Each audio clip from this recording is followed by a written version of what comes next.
Hello guys, in this video I'm going to do a comparison between these two crossover SUVs which can be a challenging pick to choose between the two. So let's dive into the video. I'll talk about the exterior, the interior, the features they have, so that you can try to find the perfect fit for you. My name is Bright, and make sure you subscribe to my channel if you haven't already.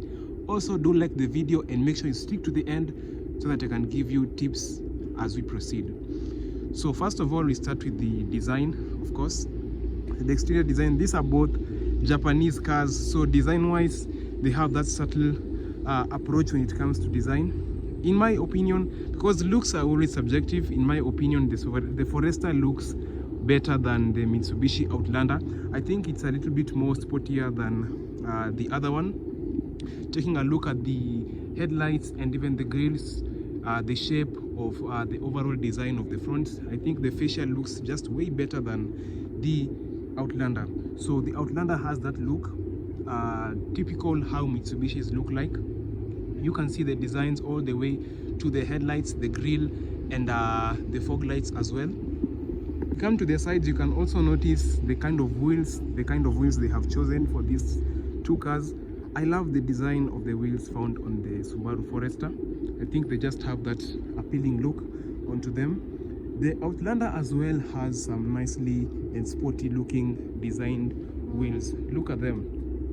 They look appealing, they look nice. In terms of length, when you look at the side profile of these two cars, they are about the same length, so you can't really tell a difference or a big difference in terms of length of these two cars. And we can see on the inside that applies as well. The space on the inside is pretty much the same for both of these cars. You can see that Subaru went ahead and did a spoiler for the rear of the vehicle, which just adds to that sportiness as well. Taking a look at the exhaust, here we have only a single exhaust. When we come to the Subaru Forester, I can also see that we have a single exhaust, but there's a provisioning to add an extra exhaust. Some of them do come with a dual exhaust setup. I guess those are the ones which have a turbo. When it comes to the engines, there are a couple of options that come with actually two options that come with the Subaru Forester, and I've only noticed one for the Mitsubishi Outlander. So the Forester comes with a 2-liter turbocharged engine, one of the options, and the other one is a 2.5-liter naturally aspirated. Of course, the Subarus have that signature flat 4 engines. For the Forester, you can take a look at the layout. It's a flat 4 engine. For the Mitsubishi Outlander, we have a 2.4-liter naturally aspirated engine. So when it comes to power, the Subaru takes a win for that. It's a more powerful engine, about 170 horsepower, 166 for this one. So when it comes to acceleration and overtaking, maybe on highways, you will find that a Forester will perform better than the counterpart, which is the Mitsubishi Outlander. I also love that you get supported, or what do you call this? Like iko spring yake, so I don't have to lift it by myself, as opposed to this one where you have to do it all manually. Without further ado, let's get to the inside, where we might find the actual differences between these two vehicles. The design on the inside is as conservative as the outside is. Simple, just functional enough for you to get your amenities where you want them and what you just need. There are a couple of options you can get. You can see the empty button slots over there. Standard features include keyless entry, keyless start and stop, also cruise control, and other features like parking sensors as well. Interior is with fabric seats, so no leather for you when it comes to this vehicle. And the seats are also manually controlled using these levers to maybe pull it in front, recline it, or lift it higher according to your positioning. This Outlander is also a 4-wheel drive, so you can choose between 4-wheel drive options once you switch on the vehicle by pressing this button over here.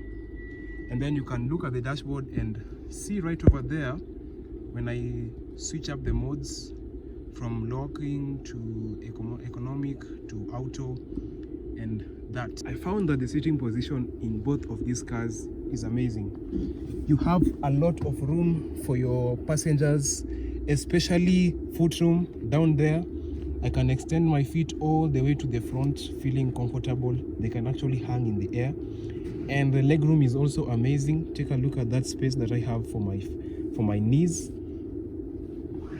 Moving even to the center seat, it is also comfortable enough for me to position myself here, adults or even kids. The hump is not that prominent down there, so it doesn't really compromise my comfortability when I'm seated over here. The same case applies to the Subaru Forester.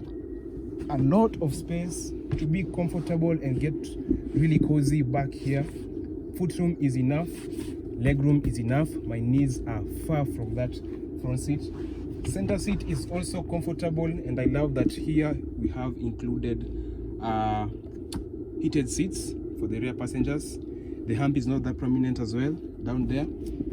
So in terms of comfortability, both of these cars offer very good options for you. Get to the cockpit of the Subaru Forester. I can also say I love the layout over here more than the one found in the Mitsubishi Outlander. I feel there's a coordination of design of how every element of the dashboard is, starting from the center console, the screen over there, the controls for the AC, and even the positioning of the heated and cooled seats. Just like the Outlander, features such as keyless entry, keyless start, and cruise control, lane departure warning come pretty much standard in the Subaru Forester. Other features also include the X mode, which is basically just another way of saying it's a adaptive four-wheel drive for this car, because it has the symmetric all-wheel drive system for this Subaru Forester. At the trunk, you also have very similar trunk space on these two cars. For the specific models that I am, or the specific units that I'm reviewing right now, this Forester has a spare wheel back here, so that's just a plus. In case you have issues with your tires, you can change them with that. For the Outlander, however, we do have a 7-seater. So there is no spare wheel, there is no space for a spare wheel, but you have some small trunk space back here that you can maybe fit something. Even with your 7 seats all the way up, you still have some extra space to load some stuff. Otherwise, if you're not loading anything, you can choose to use this as your trunk and have extra storage. When it comes to price, these cars are also very closely matched. This one goes for around 3.2 million, same to the case when it comes to a 2017 Subaru Forester. This is from 2017, the other one is from 2016. But when you do a 2017 comparison, it's around 3 to 3.3 million Kenya shillings, depending on the options and maybe where you get it from. So it comes down to preference and probably what you've heard about the Forester or the Mitsubishi Outlander if you're looking to buy between the two options. Thanks for watching the video. I'll see you next time.